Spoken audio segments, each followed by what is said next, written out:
a galaxy of empowered people today in the Orange City. A pleasant greetings to all. This is Sindhu Panikar, delighted and privileged to welcome you all to this fourth edition of Orange City Literature Festival, organized by SGR Knowledge Foundation in association with G.H. Raisoni University, powered by Raisoni Group of Institutions.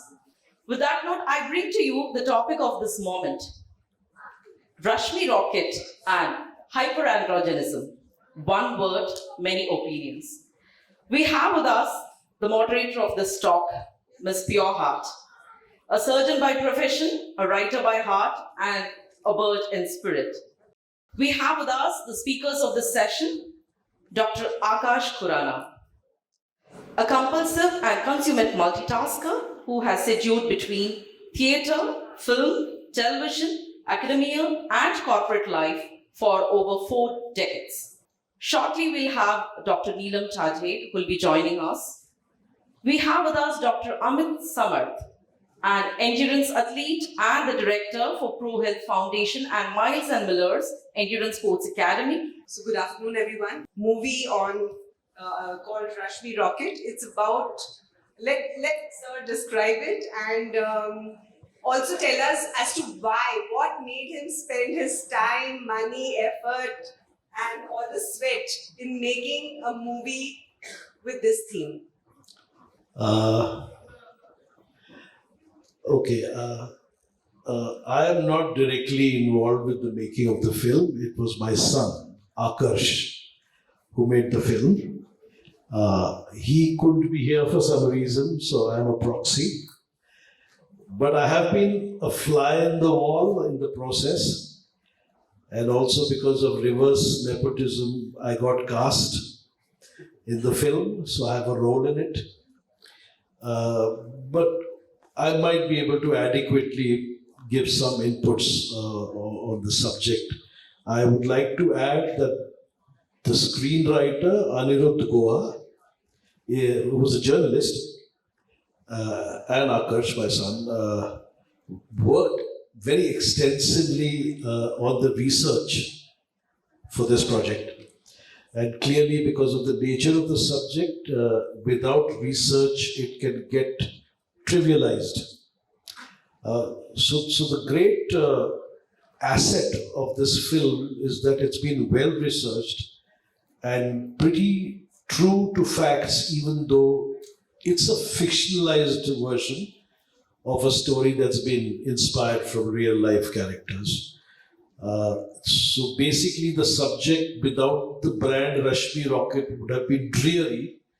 So they've used that sort of for letting this session ride on it. But it's interesting because how many of you have seen the movie? Then in that context, we will try and steer the discussion. So not everybody. So it's important to say, so I was coming here in any case for the launch of my book. And the organizers, in a good way, being exploitative, said कि एक session और इसको दे दो, लेकिन इसको क्या relevance होगी इन major doctors के साथ जो special medical science में माहिर है, तो उन्होंने बोला एक रश्मि रॉकेट डाल देते हैं, but उन्होंने फिल्म किसी को नहीं दिखाई. But बहरहाल रश्मि rocket is a film which is a dramatized version and meant to be entertaining in a classical cinema sense, for bringing forth and bringing to light an important issue like hyperandrogenism. So hyperandrogenism, simply said, means a female body has more of male hormones. So if the female body has more of male hormones, how does it affect the exercise tolerance? Because we know exercise tolerance is different in males and females. So when we get into the crux of what this movie was about and later how the social issues came up, we'll just understand the issue, the problem first. Hello everyone. First of all, thank you for inviting me to talk on this subject. Of course, if there is a higher level of hormones in a female body, male hormones, which is testosterone. Testosterone is the the hormone which if it is in more quantity, you know there is more muscle mass, there is more power, there is more power delivery, there is more sustained ability to perform better exercise, or when you can perform more exercise or have and then when there is more hormone, then after doing exercise the recovery from that exercise is also quicker. So it has advantage during exercise, then after exercise also the recovery is quicker, then you can even train more harder. So that is what the hormone testosterone helps for athletes to do, and that is why it is one of the most abused or used hormone for improving sports performance, and that is why it is banned across all the But it is not about if the hormone levels are naturally higher. If a girl or a woman has naturally higher hormones, I think it's a gift to her, natural. So it is not induced externally, artificially by administering any kind of steroids or injections. When it is naturally there, then I think it's a natural advantage for that girl or that athlete, I would say, or that for that girl athlete, it's a natural advantage. And that is why now, should I talk about it? Nowadays, this whole testing has changed. Nowadays, they create something called as biological passport for every athlete. Every athlete who is internationally playing in Olympics and all. So all these athletes they create something called as biological passport. So they keep on taking samples from these athletes, and they know that what is the general level of hormones in this particular athlete. It can be male or female, and if there is a major change in that hormone, then they understand that there is something which is done artificially from outside. So that is why they keep testing these athletes in season, off season. They have kind of a schedule. So when you create this kind of a biological passport, then a kind of a blueprint of that person, what actually what is the kind of hormone play in that athlete is, then you can detect that it is done artificially from outside. But if some girl has naturally higher hormones, which can happen, definitely happen, so she has a natural advantage, and I think she should take advantage of this. Means instead of instead of thinking something like I'm more like a boy or something. I think she should, if she really is interested in sports, she should take advantage of if she is naturally gifted with something like this.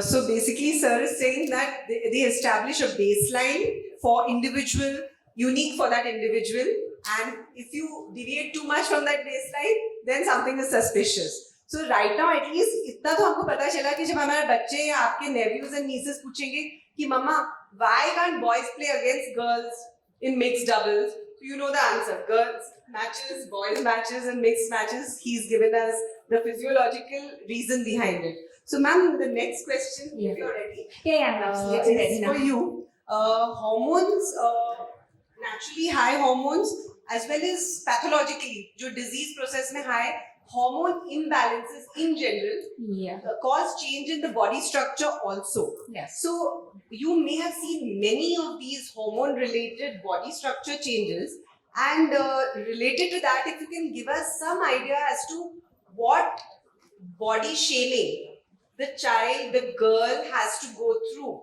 Because even a simple thing like a PCOD, which is very common, can cause bodily changes, obesity. So can you give us a few examples of how the girls have been suffering? So I think polycystic ovarian syndrome, almost all girls are aware now, because the lifestyles have become so sedentary that it's almost like a norm now rather than being an exception. So if I see around, let's say 10 girls with irregular cycles, a little bit of obesity or hirsutism or acne that is not normal for their age, and if you do an ultrasound or a sonography, they invariably tend to have what is called as polycystic ovaries.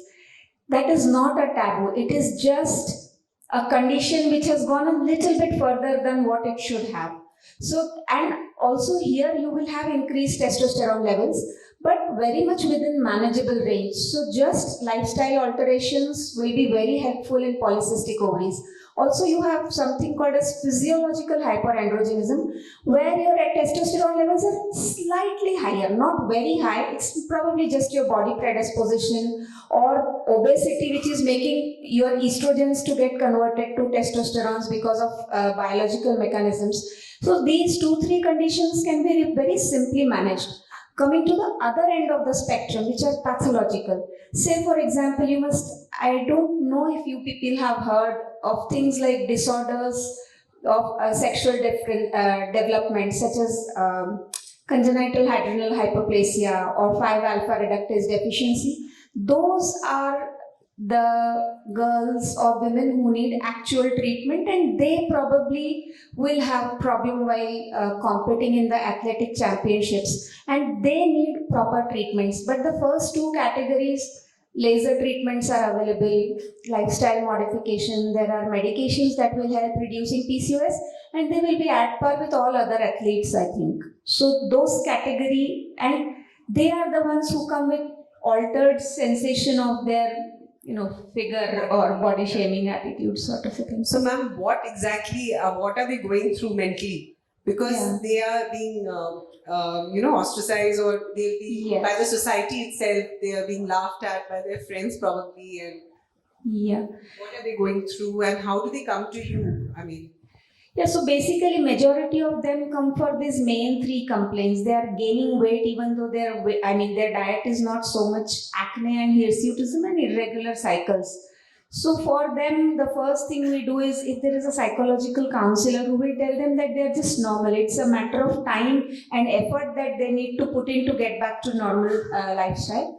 And then there are treatments available. So we do that, and of course it requires reinforcement that this is all normal. It is just your body that needs more modification and workup. So lasers and stuff like. Akash sir, next question for you. When someone gets a label like this by the society, by their friends, they put it upon themselves sometimes, label themselves. How and what effect does it have on their career and their psyche? Because you worked with this movie so closely. So basically, it's like any other discrimination. And to feel guilty to belong to a category which is considered an outcast by the so-called normal people, it tends to get a little complicated. Psychological counseling, as you said, is a very urban kind of phenomenon.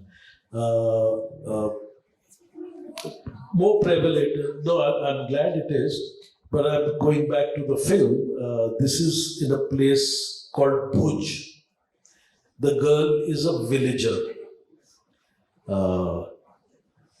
And clearly, where there's not enough basic medical support, psychological counseling might be a little distant as a phenomenon or a process.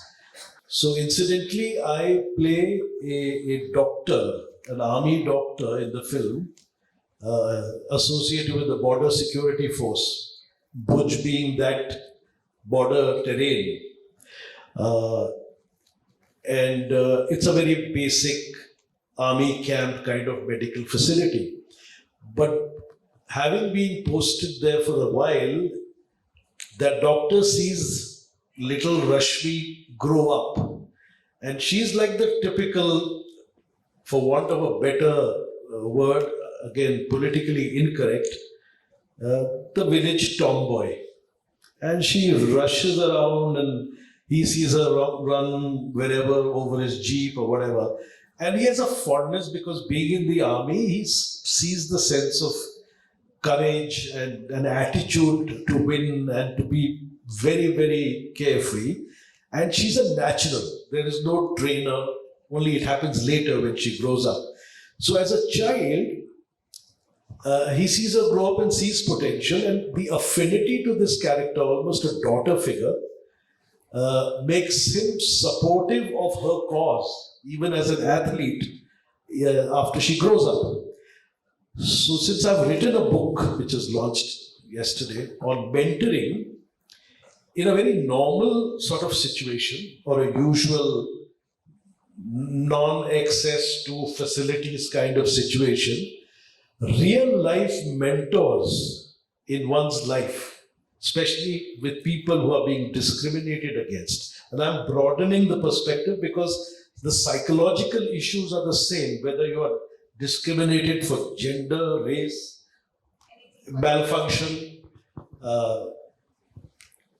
So you need mentors. So clearly in Rashmi's case study, a father, the real father, was supported, and he dies in the Bhuj earthquake. So the doctor, who's actually a mentor and a believer, takes on the mantle of a father figure, and the mother is a classic feminist, holding all the women together in the village and fighting for their cause. So she is saying, no cowardice, don't back out, there's no guilt, fight for your rights. And they get an underdog lawyer to fight her case, and the federation loses the case. Now, what he said was an international biological passport concept, where international federations, including a recent case of South Africa where an athlete was banned. But this being inspired from an athlete called Duti Chand from Orissa. Anyone familiar with that at least? So better than Rashmi Rocket, which is good. Movies don't make sense. Real life does. So she won the case. So if you have mentors, they are the next best substitute to professional counseling because they provide you the support. To take an example, a little digression, during the COVID situation, the pandemic, there was a great sense of isolation. So how do you make a person who's feeling alienated belong? I think there's a role of mentors to a great deal in this process.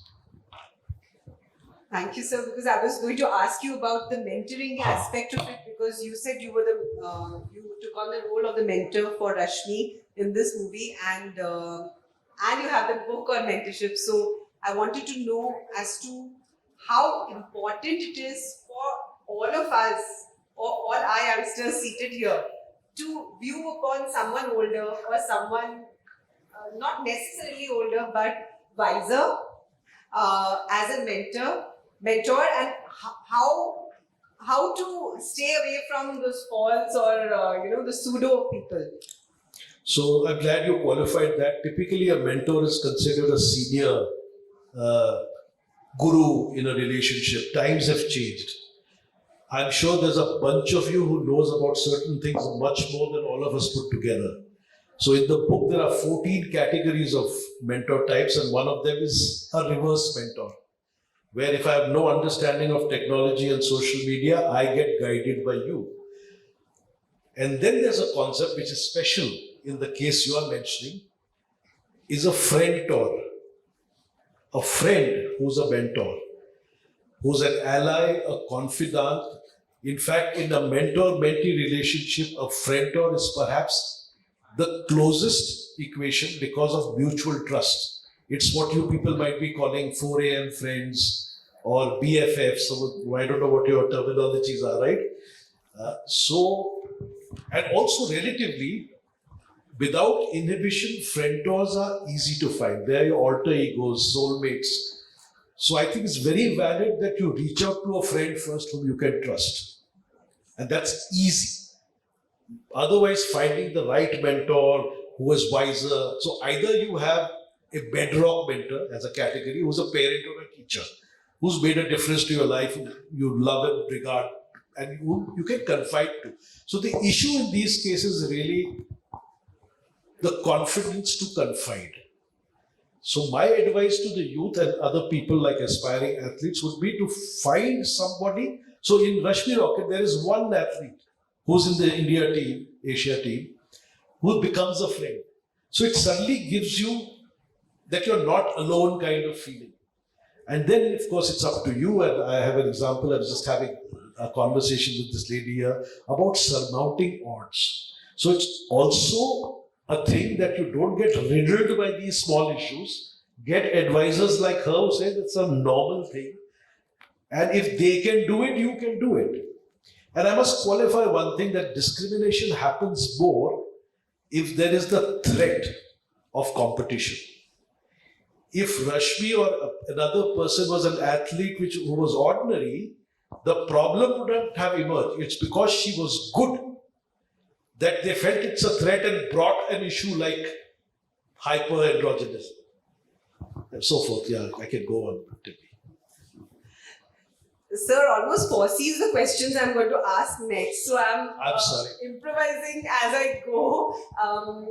The next question I would like to ask you, Dr. Samarth, is the two-way. Let's see two-way.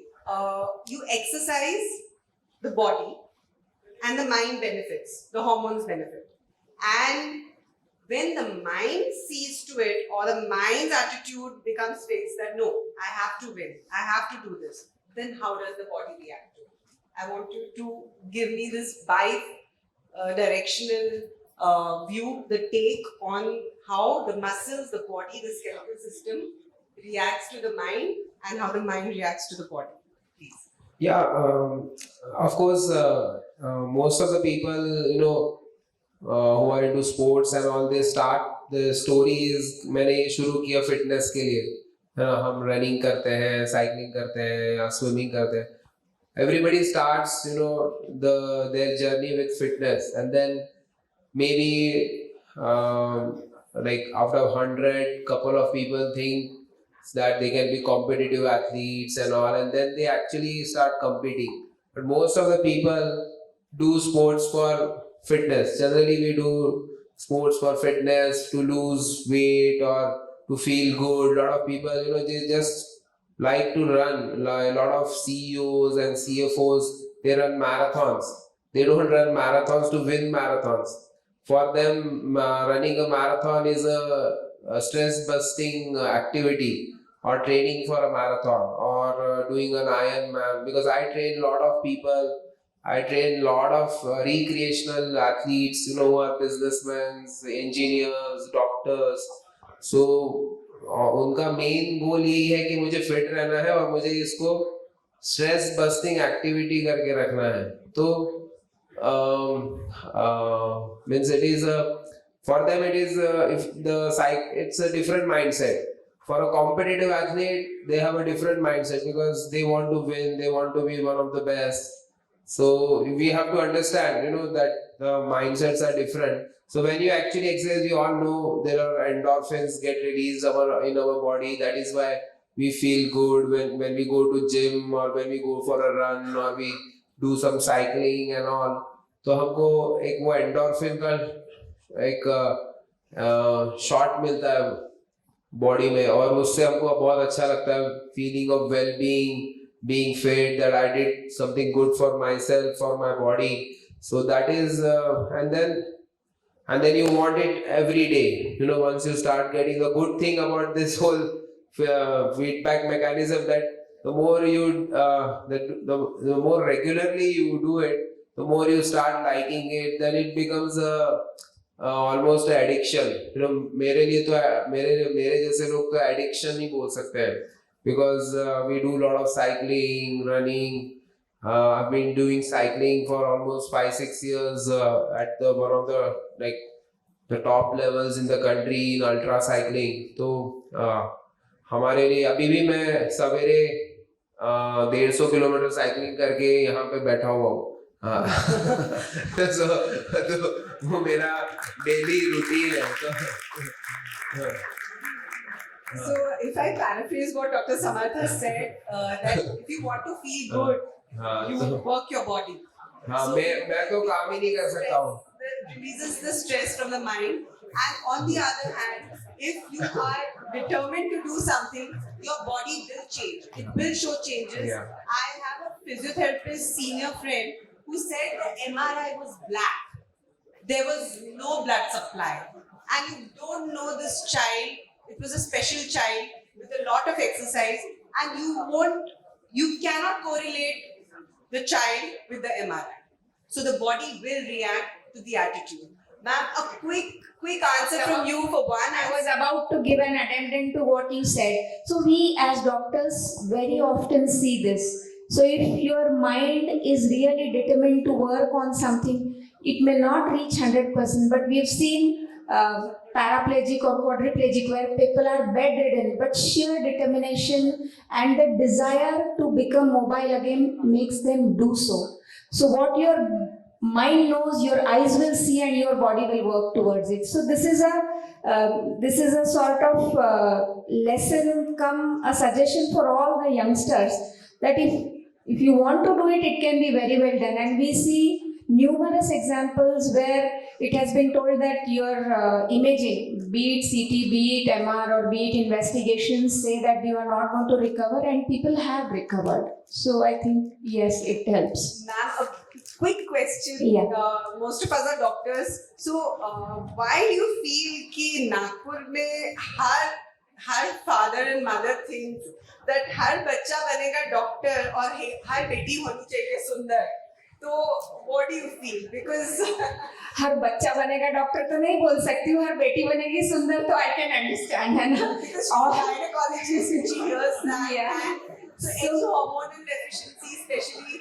So this is something that everyone just kind of expects. But it's a natural instinct for everybody, isn't it? At my age also, I would want to look beautiful, although I know I have passed that innings. But that's the reason, ma'am, I'm bringing it up on this panel. Because if there are hormonal changes and if everyone expects a girl to be beautiful, then where are we heading? If every youngster is expected to be a doctor, then where are we heading? He was a doctor and he chose to be a sports enthusiast. So we are seeing people like this. He says, I'm very far from my medical community, except that I'm on WhatsApp with them. I'm going to have my 25th year silver jubilee. So, and the last question which I have for all of you is just a quick couple of sentences as to what you feel when one is born or given something that one does not choose for oneself. Like in this movie, she was given the hormones that she didn't choose for herself. She had to live with it. There are many things we all are born with or are given as a part of life which we did not choose. So what does one do and how does one rise above that? So we would like to start with you and then one comment from each one and then maybe a few minutes on audience. This is a very tricky and far-reaching societal issue.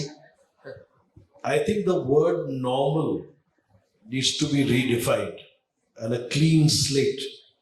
Everyone but everyone born has a place in the sun and is normal. The sooner society realizes that, the more the evils will go away.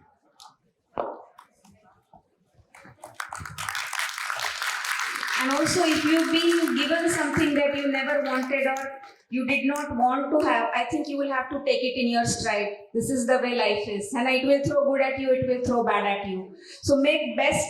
अभी पानी में गिरी है गए हैं तो नहा के ही निकल जाओ है ना, instead of thinking why I have fallen in water and mud. So I think if you are given something that you may not like it, if you are tall, become an athlete. If you are short, choose a career which helps in short stretched people, which will make you better. So I think you will have to take it in your stride and build up on your deficiencies is what I feel.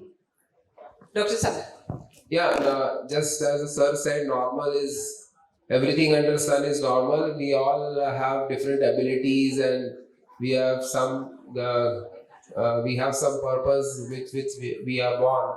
I think जो भी आपको अच्छा लगता है करिए और अगर book लिखना अच्छा लगता है बुक लिखिए, साइकिल चलाना अच्छा लगता है साइकिल करिए, स्विमिंग करना अच्छा लगता है वो करिए, क्योंकि जो आपको अच्छा लगता है उसमें आप डेफिनेटली एक्सेल करोगे. And I'm a great example of that. I started serious sports at the age of 35. I was working as chief operating officer for Save a Mother Foundation, and I left my full-time job to pursue sports. And just listening to my instincts कि sports में कुछ करना है, sports में कुछ करना है करके मैंने job छोड़ दिया और मैं full time इधर अपने hometown वापस आ गया. And then I went on to become very famous in cycling and all. Everybody, I did race across America. Then I did Trans-Siberian Extreme 9,000 kilometer cycle race. Race across America 5,000 kilometers. Then I went on to do Golden Quadrilateral. So a lot of these things would have never happened if I just kept on with my job. So अगर कुछ अच्छा लगता है, कुछ करना है, go ahead, get it done. But it doesn't happen in 1 month or 1 year. It takes years to get those dreams realized. So, Dr. Samarth, I think that one word kind of sums it off, and that is resilience. Resilience to go on, resilience to face the odds,